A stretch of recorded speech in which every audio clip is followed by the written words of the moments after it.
Door. Key. Dad.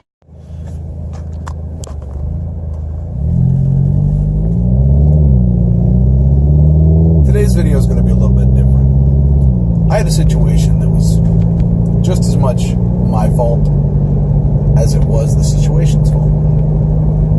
I'm not going to put the dealership on blast because I'm actually trying to work out a little partnership. Trying to do some video reviews for the dealership, see how that is. And again, there's not really anything to put on blast. The title of the vlog is pretty much self-explanatory. Always read the fine print. Dad tip right there. And I'm kind of putting myself on blast because I could have prevented this whole situation. I could have handled it better, could have made it fused easier. But the bottom line is, my wife and I, when we got her, wow, that was a nice lighting. I hope that reflected. I'm going to see. Can't wait to play this back. My wife and I got her car. And it was the first new car we'd ever got. We were super excited. And I'm not saying, like, it's kind of a, you know, like a low-key brag there, but that's not what I'm saying that for.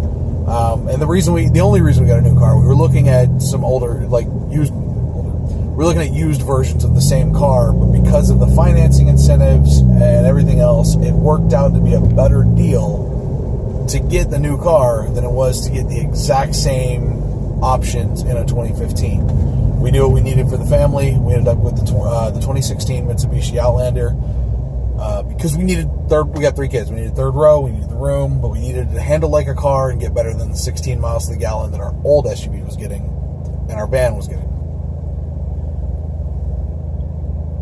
Fast forward a year later, don't fast forward yet. In the sales office, we bought the protection plan and a dent shield, ding shield, all that. We did not fully read. We thought that we were getting a tier of the service because the service had 3 tiers. We got into the second tier. We had asked questions, but we didn't really read. We thought, based on the questions we asked and the assumptions we made. I say the assumptions part because we did ask. However, we did not read. We thought we were buying in at the full tier package because I know how my wife drives. And there's some wheel rash. And she's going to say I curbed the wheels. I'm going to say she curbed the wheels. We're going to fight forever. It's one of those things. It happens. And it does happen. That, life happens. That's why I thought we were buying in. That's why I asked about the package. Because I know how she drives. And I know how she likes to blame me for the way she drives. When she does things. It's all my fault. But that's not the point of the story I'm trying to make. I knew this was going to... So I thought we were buying in. I asked about it. I kind of assumed that's what we were getting. I didn't read the fine print. And so, like I said, I'm taking responsibility on this. If you want to blast me in the comments, blast me in the comments. Somebody comments. So, some blast, some hate. Maybe that's what I need.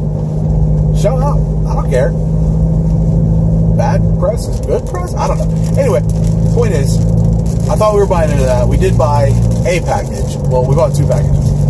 But fast forward now, a year later, we actually need to use the packages. One, because of that curb rash that I knew was going to happen that my wife blamed me for. And a couple of other spots that I thought were supposed to be covered.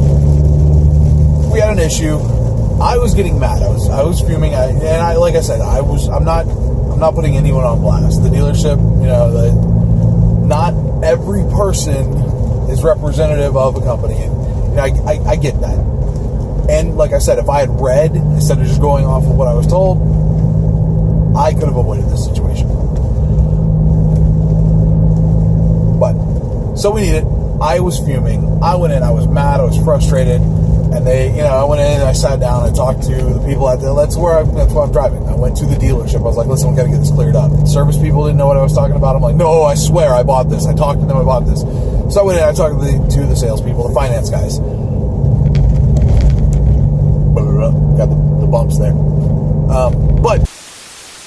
So the trick to vlogging in a car, I wear my sunglasses so I can watch the road but look like I'm looking at the camera. As a result, I just went on a 10-minute tangent and I got like 3 minutes of it. I'm sorry. So I'm going to go inside and I'm going to finish this up. I'm going to see how far I got into that. And because I don't want to sit near the bad lighting in my car in the garage, I'll finish it up in there. So where I left off, I went and I talked to the finance guys. Totally helpful. The guy that I talked to was like super helpful. He went and actually got the general manager and was like, hey, here's what happened. And for all I know, that the issues that I have could have been a multiple issue thing for the guy that signed our contract, because they basically looked at the contract and were like, okay, we'll take care of it.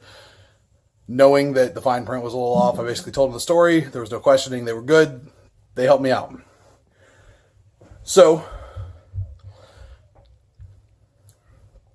essentially what I'm trying to get at is, so learn from my mistake. Always read the fine print. Make sure you know what you're getting yourself into.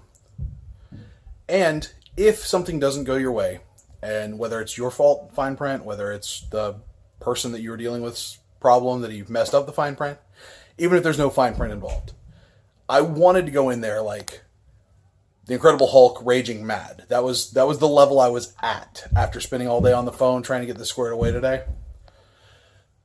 I went in. I was pleasant. I was nice. As a result, they helped me out. I guarantee you, if I had gone in there as mad as I wanted to be, I wouldn't have gotten the level of service and the level of help that I received. And as a result, maybe this Wednesday, I'll have a new video up thanks to them with a partnership from the dealership. We'll see. We didn't work everything out. The guy was like, yeah, it's a cool idea. I like it. Blah, blah, blah. We'll finalize everything then. May not happen. We'll see. But that's all we can do. There's nothing beyond that can be done because of the way it's worded, because of the way everything happens. And, maybe being nice, just being a good person makes the world a better place, or just helps you get your way, if nothing else. Even if the world's not a better place, if you want your way, be nice. But no matter what, always stay dorky. It hasn't stopped yet. I pushed the button.